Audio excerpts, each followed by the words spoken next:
All right, let's get started here. We've got an awesome presenter tonight.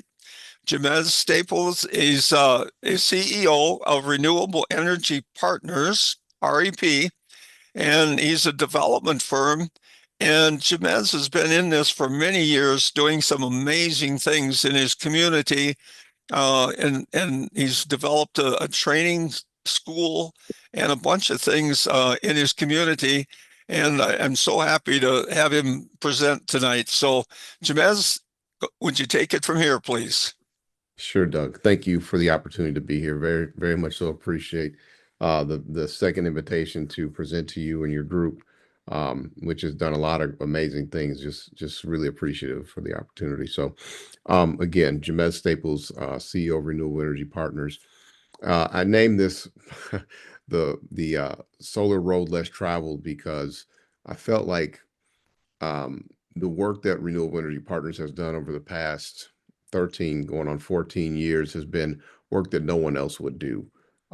We have been focused on addressing the issue of the two of society's biggest issues right now, which is um, poverty and climate change. And so through that, the reason why I say it's the road less traveled is because I remember being at the Public Utilities Commission when community solar was being passed, and it was monumental because it was the first community solar legislation to be passed in the country. And while that was being passed, I was testifying at the PUC on behalf of the idea that we can make sure that everybody actively participates, meaning that we should have carve outs for low income participation for community solar, which in my statements I basically stated, my grandmother, who at the time was 75 or 76 years old, would never get on a roof and install solar, but she would have an opportunity to actively participate by having, as a low-income community member, would have an opportunity to participate in the solar revolution as a subscriber. And for those that are able and capable of working in the industry, there should be carve-outs for low-income participants and minority participants because Minnesota did and still does at this time lead the country in some of the work with some of the worst racial disparities when you aggregate them. So that's why I named this the Solar Road Less Traveled, because I doubt that, and this is not a pat on my back, this is just because it's the thing we need to be thinking about as new opportunities are presenting themselves, how we include more people to participate and rise all, use the old saying, rising ships lifts all boats. So again, Jamez Staples, I founded REP in 2013 in Northgate Development in 2017. And, born and raised in the neighborhood of North Minneapolis, graduated from North High School. I'm an intentional resident of North Minneapolis still to this day because I live in the neighborhood. People know me in the neighborhood and they know that I'm here for them. And not just me, but my whole team. And the idea is that, when solar legislation was being passed, you know, no one came and said, you guys should come be a part of this. I got wind of it because I was familiar with the work that Van Jones was doing back in 2006. And I liked the idea of addressing climate change and poverty at the same time.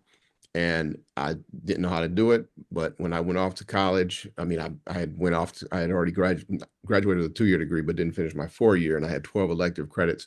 And while I was in the Virgin Islands knocking out those 12 credits, I volunteered installing solar panels. And so when I came back here, 2013, the governor mandated 1.5% of the state's energy must come from solar. And I said, hey, this is a market signal for private sector business, but also as a way to get people involved who aren't familiar with climate change, that don't necessarily know the challenges that this issue can bring in the future, but also an economic development tool. And so my objective was, as I set the business up as an S corp, but we've got a B corp now stood up because it's about impact also, right? We focus on the idea of having just as much impact as we balance the two. That impact is equivalent to us for profit, right? It's important. Helping other people while also helping ourselves is something that's absolutely inherent to our mission. So again, REP's mission is to address climate change and poverty. The vision is to bridge the gap between clean energy and economic equity and make sure that other folks are participating. The partnership between Renewable Energy Partners and Northgate Development is a symbiotic relationship.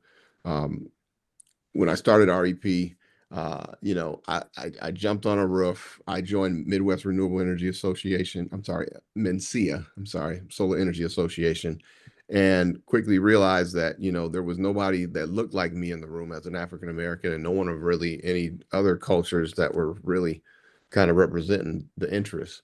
And so when I got a little bit more digging a little bit deeper, when working with some of the folks, Rebecca Lundberg and her husband at the time, and Powerfully Green, they gave us an opportunity to get on a roof, and we got up there and we worked on some projects. And but when I was working on the projects, I brought two guys from the neighborhood with me because they needed jobs and they didn't have any skills. They didn't understand how to install solar. So my next question was, well, where is the training for these programs at? And so my question kind of was, it just bounced off of everybody else. They were like, well, the union has a training program, and then the other program was in White Bear Lake at Century College, which our good friend Scott Randall taught at the time. And so, as a North Minneapolis resident, the challenge was, okay, well, if the program is in White Bear Lake, how long does it take to get there? Because that's kind of a jaunt, right? And so, and so you look at the public transportation system, and that is a 2 hour one-way bus ride at the time. And that is like one-way bus ride to take a class. And, I doubt anybody's really going to do that. And so when they mentioned that the idea that the union kind of controls the space, it's like, hey, well, where's the union training center at? And how do we get our people involved in the union? It's in St. Michael. And so if you're in North Minneapolis and you put, St. Michael into your GPS, it's going to tell you it's going to be about 25 to 30 miles, somewhere in that neighborhood. But there's no public transit to get you there. And this was before Uber, right? This is 2013. But even Uber to this day will cost you about 35 to $50, depending on the time of day. And so I was like, okay, that's not going to work.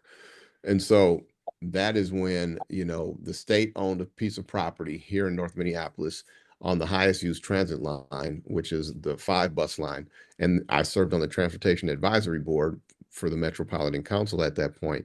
And that was where they were going to be running the D line, which is the bus rapid transit route, which was from the building and the land that the state owned at that time was basically a 5-minute bus ride to downtown to the Twin Stadium, which would then take you to where the proposed green line at the time, blue line was still kind of being developed, and the Southwest Light Rail was still just being even conceptualized. And so we felt like, hey, this would be an opportunity where we could actually speed up the transition of transit, but also make sure that everybody within this geographic area of the metropolitan area who would want to get access to these programs could have access to this training. And so the state owned the building. It's a 22,000 square foot one level building, and they own a 30,000 square foot parking lot across the street. And the idea was, hey, why don't we, because Minnesota was I mean, it's still, I think, was leading at the time in education. And when we talk about disparities, income, education, home ownership, health.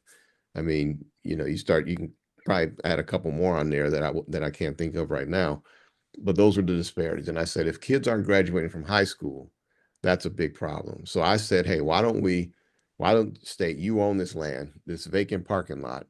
It's on the highest use transit line. It's on a bus rapid transit route. If you guys build a new building here, you bring trades back to the public school system, right? Minneapolis and all the surrounding areas because of this, BRT situation, as well as the light rail, everybody could come here and get these programs.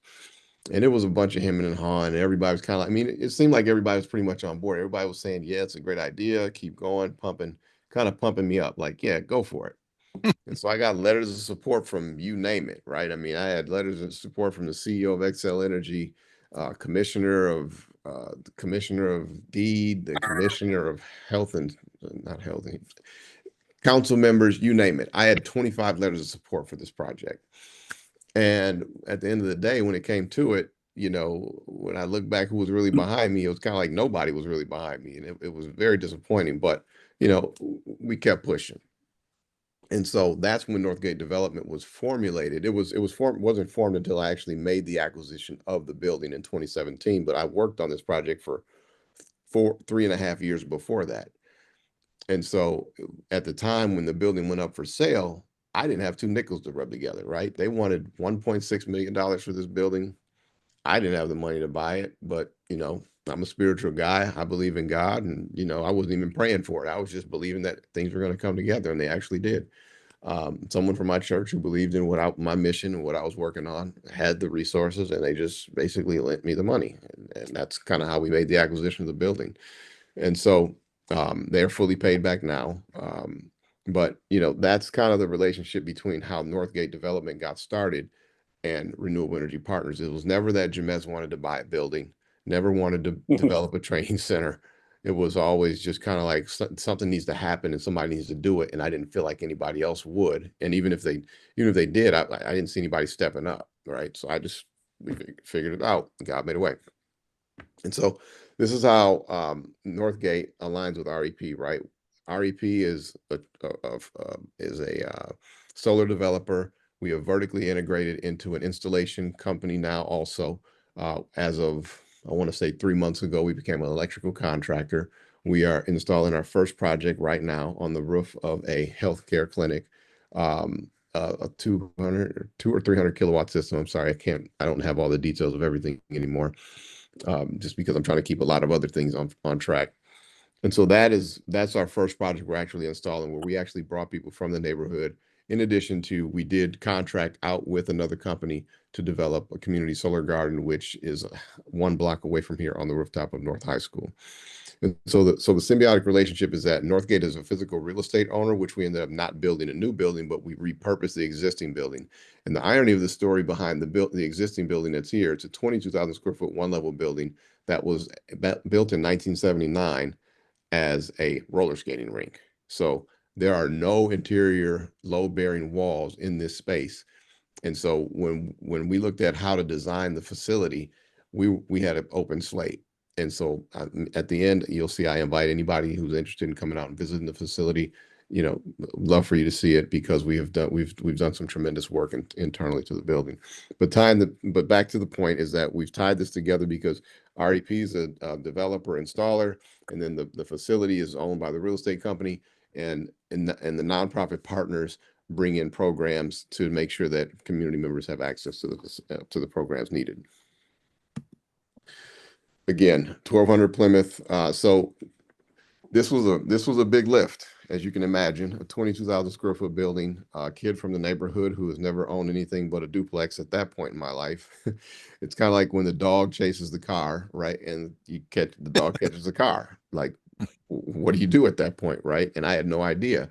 But with the help of partners, my partner Michael Kraus and other folks that have worked with us off and on throughout the years, we've made this a living laboratory for sustainability. And we were told if we went for any certification, it would most likely be certified LEED Platinum.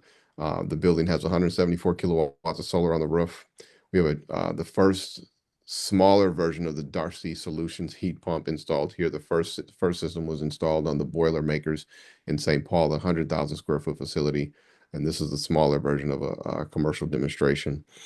34 kilowatts of battery storage, which we were sponsored in partnership with the University of Minnesota. We use resources from the LCCMR, Legislative Citizens Committee on Minnesota Resources, funding to fund the battery project. The Volkswagen settlements covered some of the electric vehicle charging stations. We were also awarded a LCDA grant, which is a whole nother story I'll touch on a little bit, because this is how we kind of covered some of the costs with the stormwater, as well as the solar that you see displayed on the roof of the building. And it's been a tough road to hoe, if they say, right? We had everybody saying that they were for us, politicians saying that they were for us, but then at the same time, we had a lot of opposition from, I won't even mention the entities that were against us. And we had a public fight, not even a public fight, it was just a very public situation that played out when it was public resources that were allocated to this project. It was roughly about 1.6 million through the Metropolitan Council, through a funding source that had been around for a very, very long time. I was the first non-basketball big name person to get African American to get awarded this grant of 1.6 million. And it was a dogfight. It was 2 years that we had to go back and forth, back and forth, back and forth with the city and the Metropolitan Council. They basically, the powers that be that were behind all this were basically trying to run me out of money at that point. And, you know, we fought for 2 years, and I was on the verge of selling my house to keep this thing going. But fortunately, there was a way was made, and the resources were released, and we attributed a lot of some of those dollars towards the technology that you see listed here. Innovation and programming in action. Again, 20,000 square foot, 5 classrooms, 3 large labs, and some office space in the building. We have the city of Minneapolis as an active participant. We have Minneapolis Climate Action. And so, and we had the Climate Corps prior to the cancellation of their funds from the federal government. And we have Minnesota STEM Partnership also as a partner here on the site. And STEM Partnership ran youth programming here at the building to get young people aware of critical programs such as all STEM programs, as you can imagine, right? But he was really starting to edge heavily into the green space because of the alignment with what we were doing here. But he ran robotics, he ran virtual reality programs, artificial intelligence, as well as drone programs. And so the funding that actually, you know, we gutted 80% of the building, probably about 85%, actually 90% of the building. And the resources was another dogfight where we had to just kind of go back to back with this entity at the legislature, and we won, right? It was around the time of George Floyd, and we were awarded appropriated 1 point. I can't remember exactly how much it was. We got a legislative appropriation to do the interior renovations to the building, and so now the building has all the things that I mentioned: the classrooms and the labs and the office space, and it's a very nice building on the interior. Interior, we still need to get a paint job on it, but it still looks great, right? Still, you know, state of Minnesota operated out of it. It was good enough for them. It's still good enough for us. So REP has been laser focused on aligning our environment, the state, Met Council, Xcel Energy's carbon-free goals, Metropolitan Council, with uh, the goals of the governmental entities, as well as the general public who have an interest in addressing the issue of climate change. As you know, the Inflation Reduction Act was a big deal that got canceled, but those are resources that the uh, former President Biden put in place, in addition to our Senator Tina Smith and the former Secretary of Energy, who you see here in the red sweater with me. I was invited by Senator Tina Smith to meet Jennifer Granholm, the Secretary of Energy, and we talked about, you know, the significance and the importance of equity and all this stuff that we're doing. And so it was a good place to be with them to discuss the work that we're doing here. Like I said, we focus on empowering the residents, targeting youth. We've got an HVAC program here in partnership with one of our tenant partners of Avivo, who I also forgot to mention. And our goal is to make sure that folks understand that the sustainability careers, regardless of who's in the presidential office, political office, climate change isn't going anywhere. And we need to make sure that our young people are equipped with the necessary skills so they can actively participate in these sectors of the economy. Is there any question out here, Doug? I'm not seeing anything yet. Oh, I should have probably said that in the beginning. If somebody has a question, please just raise your hand, or you can, you know, send it in, and Ellie will pick it up on the chat side. Okay. Okay, cool. So we were awarded the funding from the state, and then we were also, I don't know if anybody remembers, in 20, I can't remember, I have to look at the big fake check in my office. But I think in 2022, 2023, I don't know, the earmarks came back. We were appropriated a $1 million earmark through our Congresswoman Ilhan Omar, in which that covered some of the programmatic aspects to deliver programming here on site. And and that covered state funding covered tenancy programs and the physical infrastructure improvements, and the federal funding covered the cost of the some of the programs that we were deploying here on site. Again, here goes our partnership, our collaboration of partners, Minneapolis Climate Action, Avivo, Hennepin Technical College. The IBEW here is now on site offering programs on Tuesdays and Thursdays for their electrical course. And we also work with the city of Minneapolis and others. So to give you guys an update, I mean, that's kind of like some background of what has happened over the years, but as far as what's been going on, we've been very, very busy. We signed a master developer agreement with the Minneapolis Public Schools.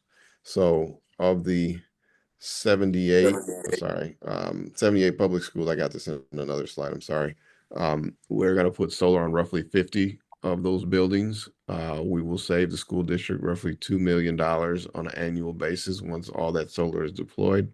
That will allow for the school district to put that money back into where it's important in their core business, which is education. Um, the North Minneapolis Resiliency Hub, not sure if anybody's heard of that. There's 3 resiliency hubs in that were sponsored in partnership with the city and Excel. We started this project. It's kind of like everything else, right? The training center idea started back in 2014, right? And it took till 2025 to basically come to full fruition, right? We're about 99% done, except for the exterior paint and a few little knickknack things around the building that we plan to do. But this project was initiated in 2018 in partnership with the University of Minnesota, which was then called the Energy Transition Lab, Ellen Anderson. And I remember it like it was yesterday. I was sitting in Ellen's office and we were talking about stuff. And she says, "Hey, Jamez, we should apply for, do you want to apply for this Rocky Mountain Institute ELAB program?" And I was like, "Ellen, I don't even know what that is, but if it can help us get to where we're trying to go, absolutely." And Ellen was just a dynamo. She was a big supporter of our work. We were selected for the ELAB, which is the Electricity Lab, Electricity Innovation Lab for Rocky Mountain Institute. And we took, let's see who went. It was Ellen, John Tuma, a current public utility commissioner who was on the commission back then. It was the city of Minneapolis sent the mayor, one of the mayor's staff people. Xcel Energy sent one of their top engineers, and OATI, Open Access Technology International, came along with us for the ride. And we basically kind of proved the model that we could do this, what we were calling back then, basically just a microgrid, but which is morphed into the same thing as which I consider a resiliency hub. And it was 3 Minneapolis public schools that were on adjacent property.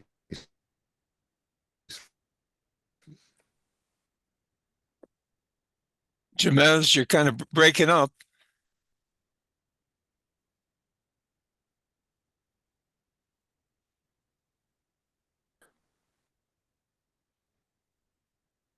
Non-wires Yeah, you were breaking up. We alternative, and then missed some of that last stuff you said. Maybe cover it again.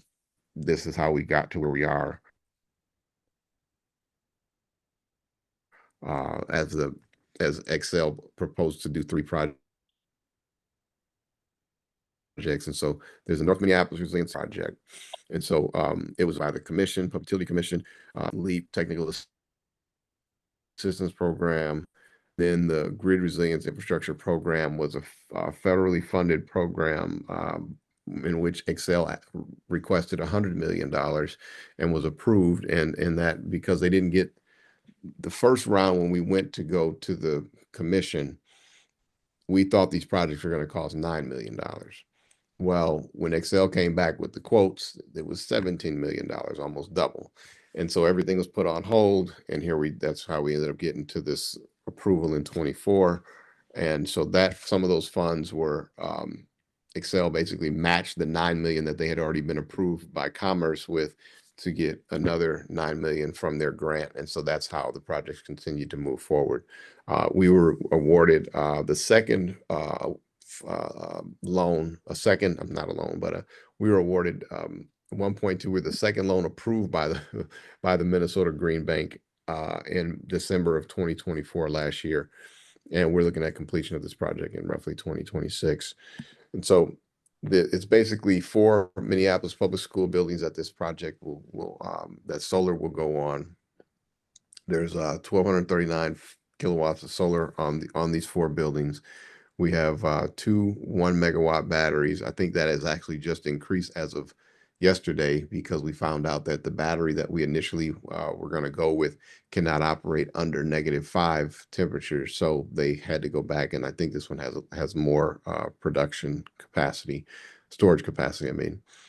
And so basically it's situated with advanced metering, automated controls, switch gears, and so that the building will operate when there's power outages. It's about a total 9.6 million, something like that, total project cost. 4.8 of that comes from that grant. We will match that. We have to do a dollar for dollar match. We're using tax equity to do that match, and we will own that project as a way to um, sell power to the school district to offset their costs. So in addition to the master development agreement in which we have with them, and we're selling them power off their other buildings, we will also sell them power at a deep discounted rate for these resiliency hub sites. So one of the buildings is the nutrition center. It's a very large building. It's basically a bunch of refrigerators and just where all the breakfasts and lunches are prepared for all the 50,000 kids that attend Minneapolis public schools.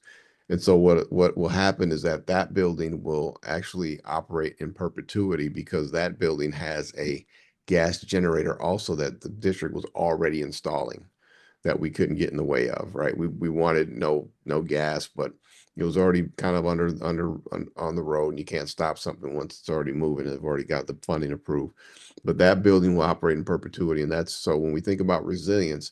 If what we had in 2012, which was the tornado, ever happens again and power is out in the community, that facility will operate seamlessly. It can be a base camp for setup for operations, feeding people, charging phones, and other things. So what will happen is that the way we're setting it up is that it will exhaust the solar power first, and then if necessary, it will kick on the generator. I believe that's how it's being set up.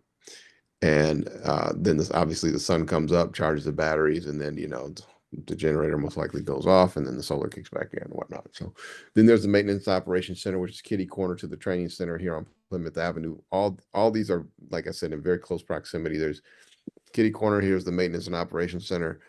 2 blocks down is the nutrition center, and two contiguous blocks behind it is where Hall and Franklin are. Hall is a elementary school, and Franklin is a junior high school I actually attended.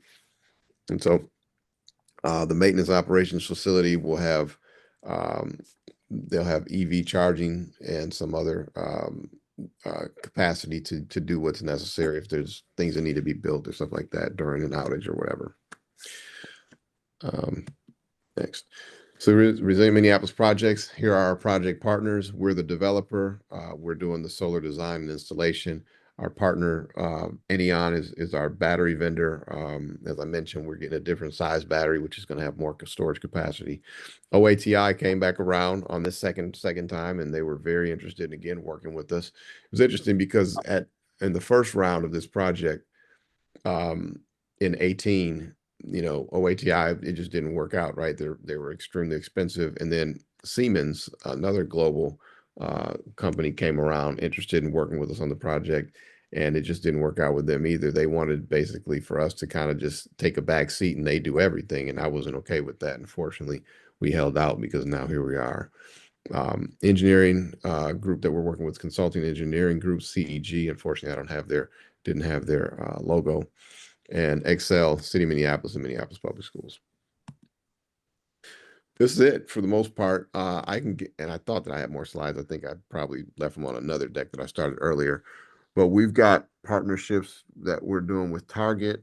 We've developed 3 Target stores here in Minnesota. We're bidding on another. I know we bid on 15 and they didn't, but for sure 4 here. And so the 4 that we're bidding on here, we're waiting to hear back on. Those 3 projects that we've done, they were completed. Just finalizing our interconnection on one of them. The other 2 are fully operational. And yeah, I mean, this is just kind of high level some of the stuff that we've been doing. So when I mentioned Northgate, I didn't really include a lot of the Northgate stuff because it's kind of on a second track. But you know, the I mentioned Epic, I think, in the beginning, and it's what we branded the East Plymouth Innovation Corridor. And so that is Plymouth Avenue butts up to Washington Avenue, which is the North Loop. And Washington Avenue is kind of, you know, that's kind of the line where it's like really starts getting really expensive, right? And so here in this neighborhood, it's still it's getting up there. But what I'm trying to do is hold the line for a community to make sure that we aren't gentrified out of the neighborhood, right? I mean, I could live anywhere, I can go do a lot of different things, but you know, for lower income people who need to be in proximity to downtown and the city, you know, it's getting more and more expensive. Northeast is very well built out, $2,500, $3,000 apartments over there. And so what we're doing is a block away from here, we're developing a Northgate development in partnership with another development partner. We're developing 60 units of, what's it, 48 units, 48 units of affordable housing that will be a sustainable building. We've branded that the Epic R, East Plymouth Innovation Corridor Plus Resilience. That will have that will have solar on it. It will have a battery. It will have batteries, shall I say. It will have a stormwater management system and also a heat pump. And so we've been awarded some public resources because that's kind of how you do these things. There's public funding for low income housing, and then there's other parcels that we're making, having discussions about around the idea of vertically integrating senior housing and expanding an existing child care center. And so when I say the East Plymouth Innovation Corridor is about like the training center is like the first iteration of what we're doing around deployment of sustainability, sustainable technologies. But what we wanted to do, and unfortunately we didn't get awarded from the federal government when they had these funding sources out there, was these heat pumps. We were looking at setting up a district heat pump system where we would have been able to, for the new infrastructure that's being built, you plug and play. So we would have built to set up the heat pump stuff, all the infrastructure, and when the new buildings are built, more or less just plug in so that you got this new heat pump that's heating and cooling the building instead of using a bunch of gas.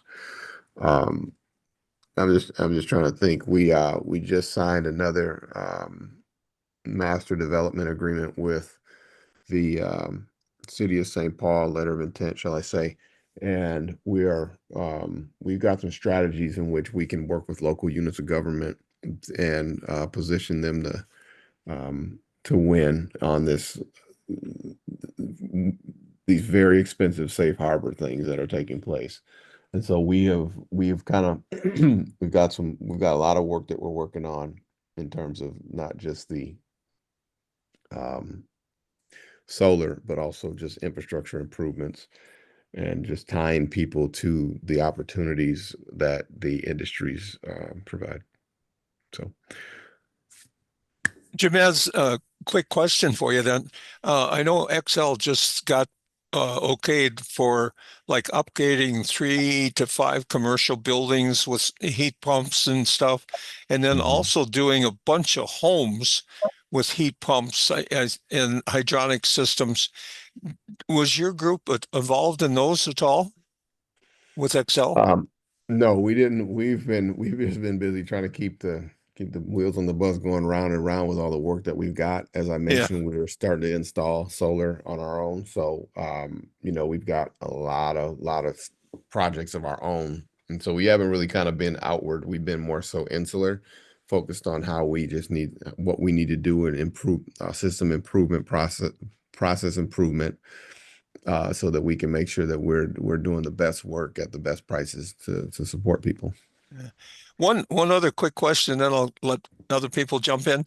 One of the things you talked about many years ago and always impressed me was your idea of having a place where people could bring their children to be taken care of while they were getting training.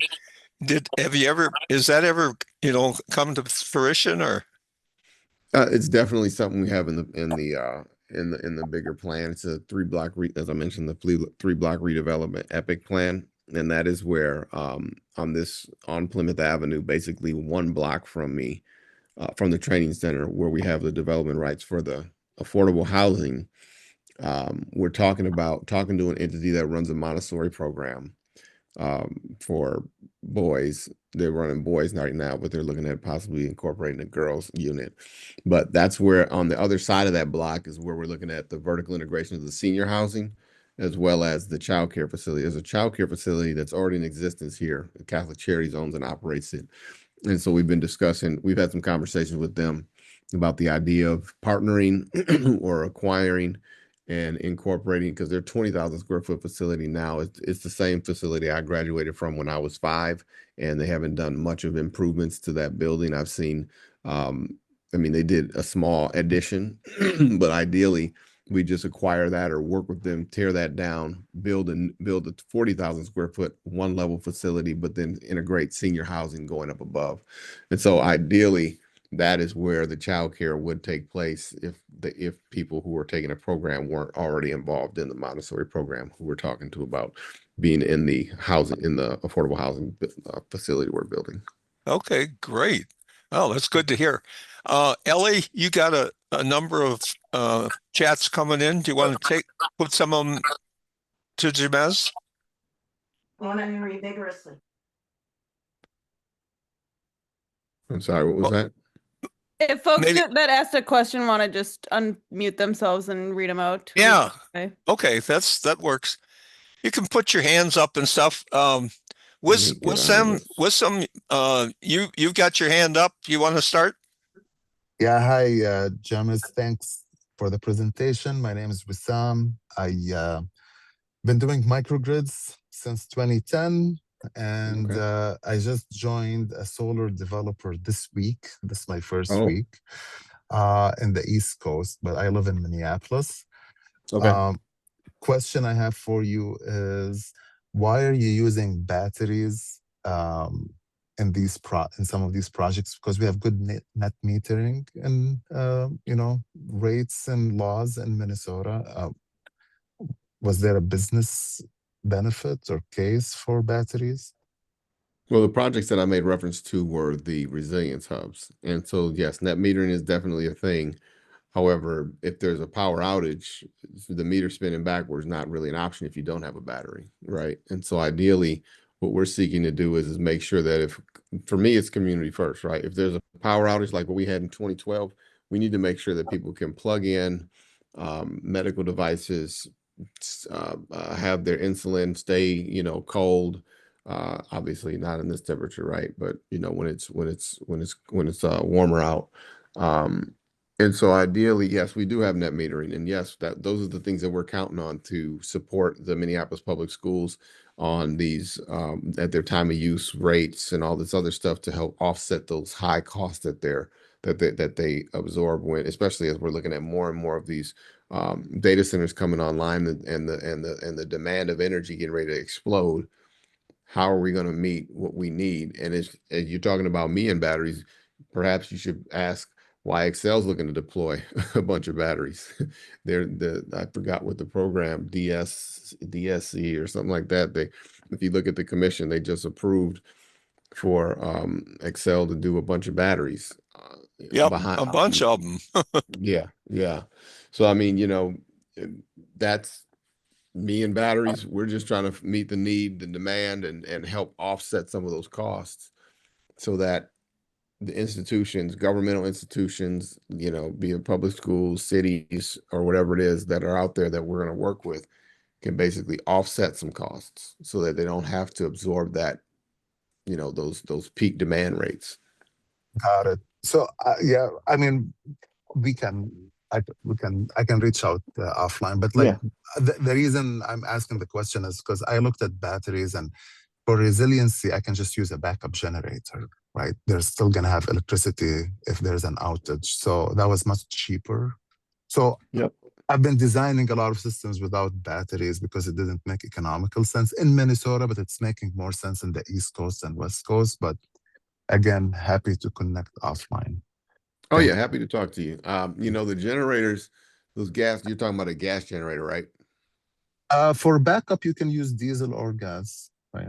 Yeah. So, So think about it like this, right? I mean, and this is, I'm not a big fan of gas or diesel, right? You're talking about gas either way. You know, you got to keep feeding that diesel generator, right? But beyond feeding that diesel generator, you got to burn, you're burning gas and emitting more pollution in the air as you're burning it. And so in North Minneapolis, where we have some of the highest asthma rates in the state, you know, my goal had always been to, even when I served on the Transportation Advisory Board, they wanted to relocate that massive bus garage on the other side of the freeway. You know, I objected to it, right?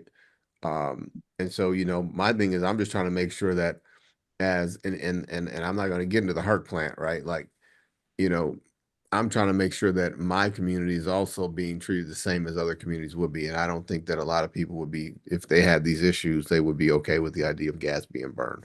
even for backup power only, if you're only running a couple hours a year, Well, that's the funny part, right? I mean, how many people have a bunch of those things cost about 15 grand for a it depends on residential? this.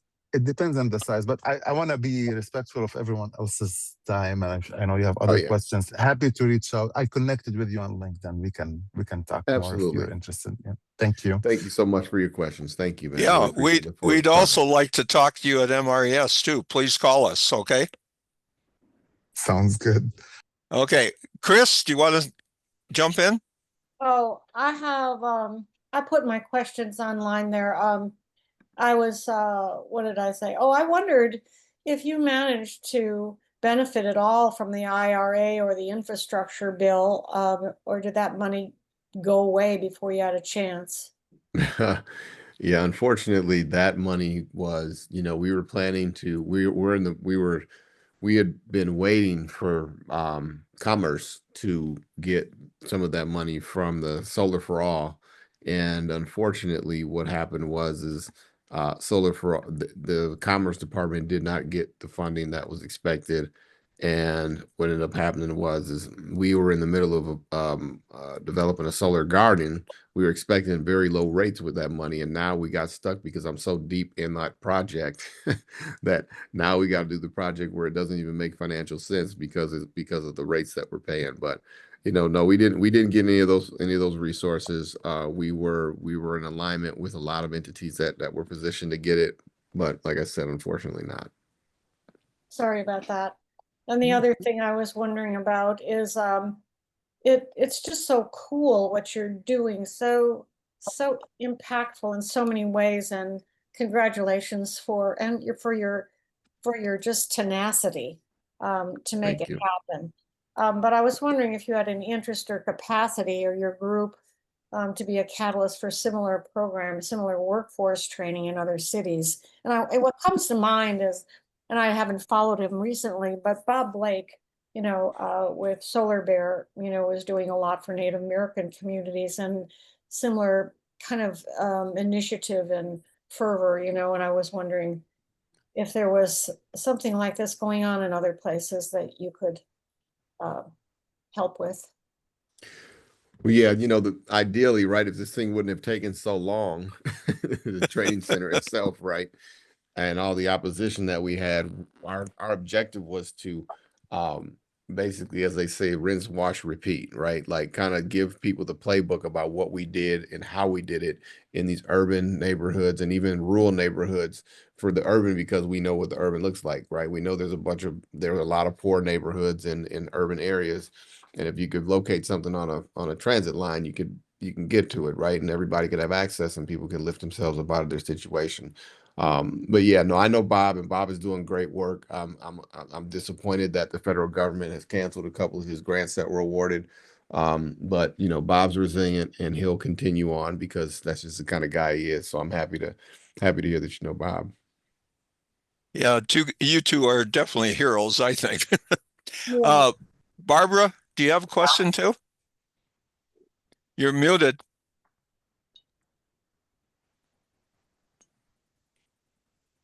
There you go. I thought I can't scroll on, I thought I had put in something in the chat. Oh, here I can scroll, I guess.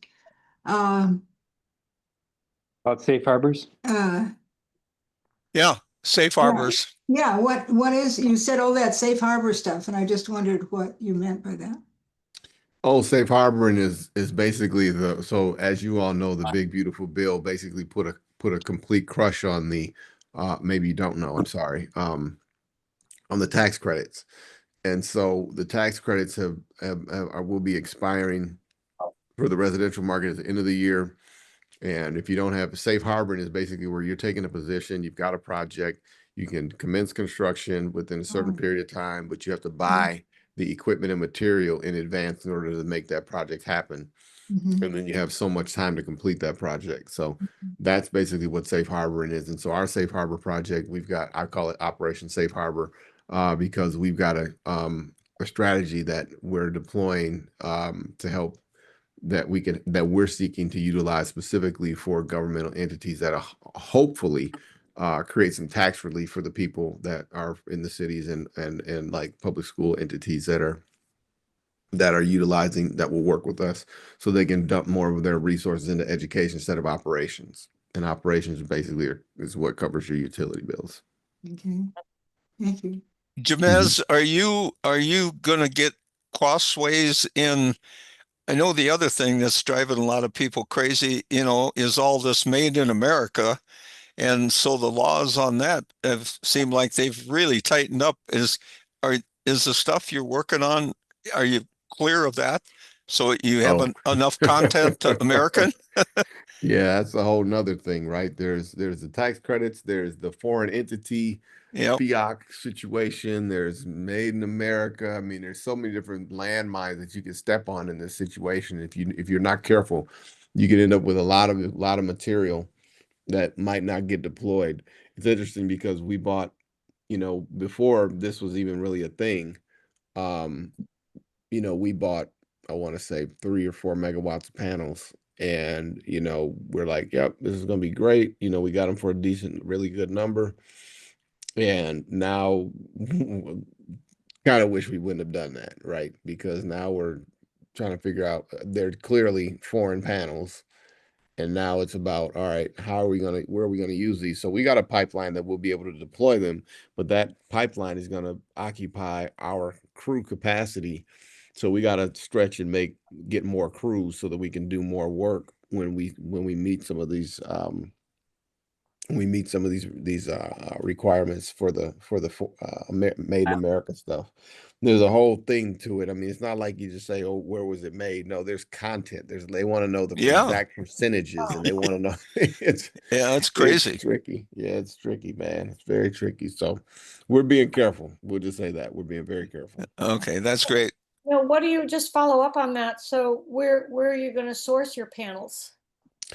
So there's Helene who's in town. We've had some very good conversations with them. Obviously, the cost of those panels are almost double the price that we pay for some of the stuff that we have that we're planning to use on some of these projects that we currently have. Um, and then there's different entities that meet the requirements, right? And we just got a calculator, some sort of a calculator that we were given by one of our vendors so we can begin to calculate the exact. So we're deep in the weeds and the specificity of what is and what isn't American, and we know the exact amount. So, you know, it's just it's tricky times. Yeah. Well, I was just thinking that if you're going through all that research, I think we would be very interested in that your research on that, and share with other people if you're willing to do that or able to do that. Yeah, I mean, listen, I mean, the solar energy industry needs as much help as they can get, right? We need to get as much of these panels and batteries deployed as possible. We're a partner, and hopefully other people are willing to be transparent, open, and willing to share stuff too. So yeah. Well, one of the good things that we heard at the MNCEA conference is that the battery side of things still has a rebate available. And I I assume this is just me, but maybe that's why XL went crazy and bought a lot of batteries for their distribution network. Well, Because yeah. Well, yeah, think about it, right? I mean, the batteries are still have the tax credit, right? So if they can charge their battery at night and they can deploy that power during the day, that allows them to think about it like we would pay a demand charge, right? Yep, yep. They get to avoid that demand. They got it stored up, and they're deploying their resource later, and it requires less production. So it's not basically you're being able to. It's like being energy efficient now, if you will, Yep. right? They're able to use a battery. You deplete the battery, then they turn the switch on. Not that they're Yeah. turning the switch on or off, but then you start using the power from the grid, and that power from the grid can go a lot of different places instead of just to that 1 or 5 or 50 or 100 buildings that they already have online. I learned that 20 years ago when I helped put up 880 solar panels on the Green Institute. Michael Kraus was there at the time, and Yeah, and then we put up a small battery bank afterwards. Two yeah, years later, the engineer that I worked with to do that, he told me those batteries saved him more money than all of that solar that we put on the roof.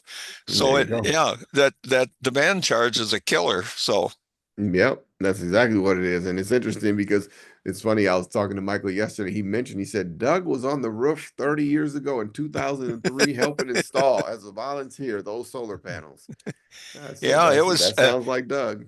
Well, the crazy thing was we were doing it in January, February, and March, and I've never been so darn cold in my life. So, you couldn't hardly take your gloves off to put the screws and stuff on. So, anyway, enough of that.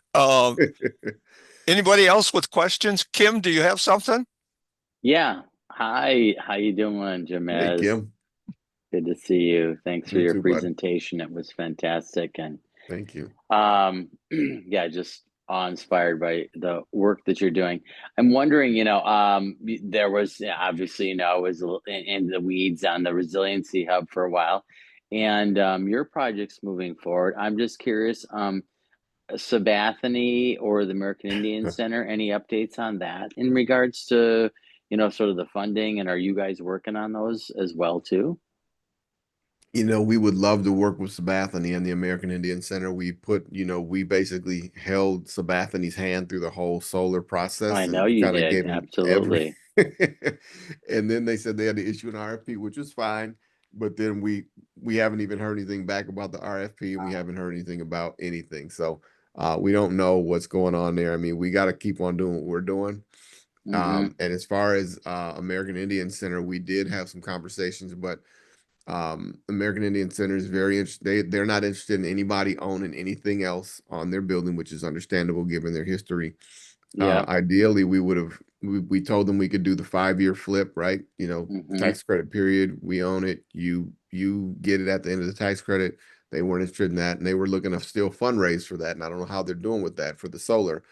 Interesting part that I've heard, and I don't know if this is true, is that their projects with the funding from Excel do not include the cost for solar. So they're paying just for a battery. Excel's paying for a battery, and they're not even getting the use of the battery. So they're still going to pay the demand charges. It's from what I'm told. And I just, I try not to get in anybody else's stuff. Mm-hmm. No, I know But it's all separate. Yeah, it yeah, almost seems like they need to have some intervention from like folks from the Mowakadan Sioux down yeah, at sorry, I'm forgetting what, not the casino and the whole area yeah. down there, but they're very sophisticated on sustainability and all that, as you know. So that Yeah. maybe, or Bob Blake, I mean, Yep. do we need someone who can say, hey, I mean, we can work this out in agreements that it's, anyway, I won't go into it, but Yeah. thanks so much for that. And thanks for continuing your great work. And I appreciate your time tonight. I Yeah. appreciate you all that listen to me, because I was just talking. I couldn't see anything. I didn't know if anybody was paying attention or not. Oh no, we're paying attention. You got a lot of great stuff. You got so many great things to say. Thanks a lot. Good to Thank see you, you. Kim. Good seeing you Yeah, too, well, buddy. that's always been the thing, Jamez. You've got so many things to share, and it's just like all of us are. At least I'm always overly impressed with what the heck you've been able to do and the way you can hang in there. Gosh, Yeah. so many years of working on something like that. You really got to be committed to make that happen. So, any other questions? I guess I've I been have one accused. more now that you're talking about this. Jamez, do you think that uh, have you been at this long enough that some of the students at the Innovation Center are starting their own companies or anything? So I don't necessarily know of that. We have been focused on just trying to keep the wheels on the bus going round and round, right? Yes. Yeah.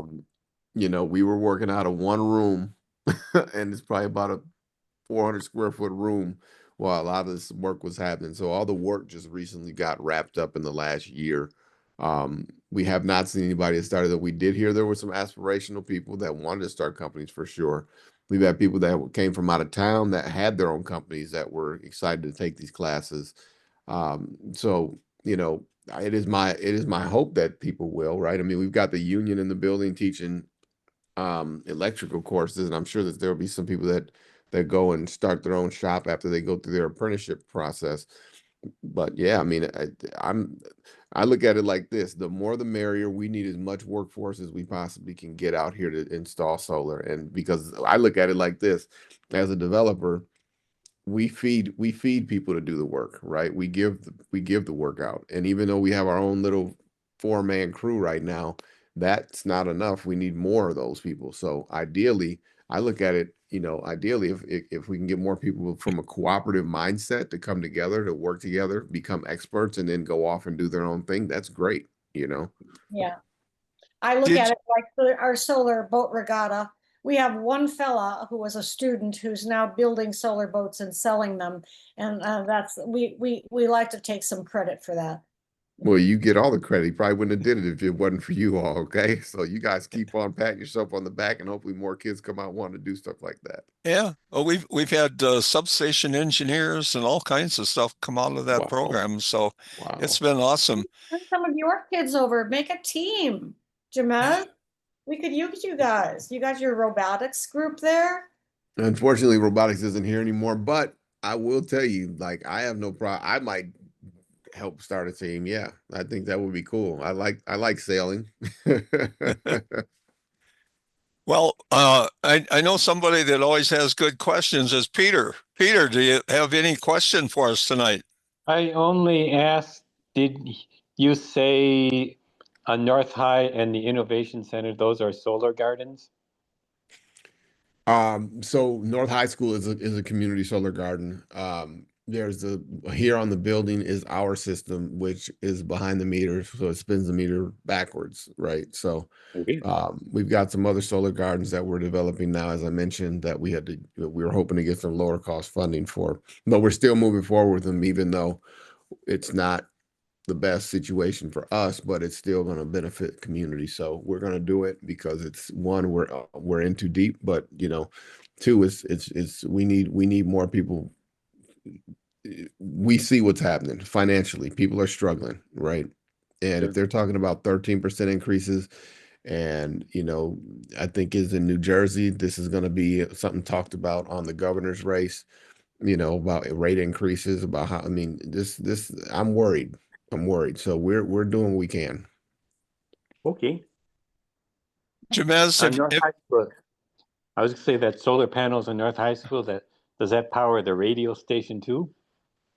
So that goes back into the grid, and the school district is a subscriber. So you could, however you want to allocate it. Okay. Yeah. hey, That's kind of off-topic question, Jamez. When you were going to North, did I know there was a solar boat that Chris Yep. brought up hanging in the lobby? Were you Dr. there? Entinger. Dr. Entinger, yeah. Mr. Yeah, Entinger. Yeah, I remember Mr. Entinger, and that it hung out on that last, actually by the door yep, where we had to do our interconnection and we had to pay for a big transformer over there. So it's that same door by the old shop class. Yeah. Yeah, yeah, I was there. Yeah, I was there. I was yeah. there. I was there and it was there. Speaking of transformers, our project that we're trying to get finished up, we were told it had a 52-week delivery. Yeah. And I just couldn't believe that, but I guess that's where the industry is nowadays, with all kinds of electrical switchgear and transformers and stuff. So Oh yeah. Well, I'll tell you what, these new community solar rules are really make it extremely difficult. It's almost impossible to make the deals pencil because we had to buy that transformer from North. We had to we had to do a study that cost us a lot of money, and then that transformer that we had to buy was six figures. So imagine Wow. that on top of what it costs to buy just the regular equipment and everything else and the labor. I know you're doing a lot of stuff. Do you have any kind of team behind you? I mean, have you got a Oh couple? yeah. You Yeah, got a couple people. we got a couple project managers. It's me, Michael, a couple project managers. We've got our team that's out there doing the installation, 4-person team. We got some in-house accounting and some, we got a lot of moving pieces. We're looking to bring some more people on as we're starting to build our pipeline with our safe harbor strategy. So it's a moving target, but we've got a lot of stuff happening. We're excited about all that's going on, Yeah. and we're just kind of like you would hear about what stuff. Some of the people on this call would hear about what we're doing. We've never been on offense. We've always been on defense, trying to hide from the people that were trying to come for us. Now it's time to go on offense. So you'll see us more, and you'll hear about us more. I think going That's forward. great. Speaking of stuff, are you by chance doing anything with Ralph and the project he's doing on the north side? I haven't talked to Ralph. I haven't seen Ralph. Talk to Ralph. I have, Ralph's his own man, doing his own thing since he sold IPS, and I'm happy for him. Yeah, yeah. He's been a great inspiration to keep everybody going like yourself. So, Yeah. okay, any more questions? If not, we'll thank Jamez and let him get back to his life. Thank you, Jamez. Thank you all. I really appreciate the opportunity to be here and be with you all again. I'm happy to do this anytime. Doug, please do send me the gentleman who you all had last week or last month and the person that did the renovations. I really would like to see and talk with them about what they've done as I'm renovating something. Yeah, I'll send that information over to you. Wonderful. Thank you. You all have a great night. Okay. All right, everybody. Thank you. Okay, and MRES people All right, will be bye-bye. meeting in a little while for the board meeting. Thank you. Thank you. Bye-bye. Thank you. Thank you. Good night.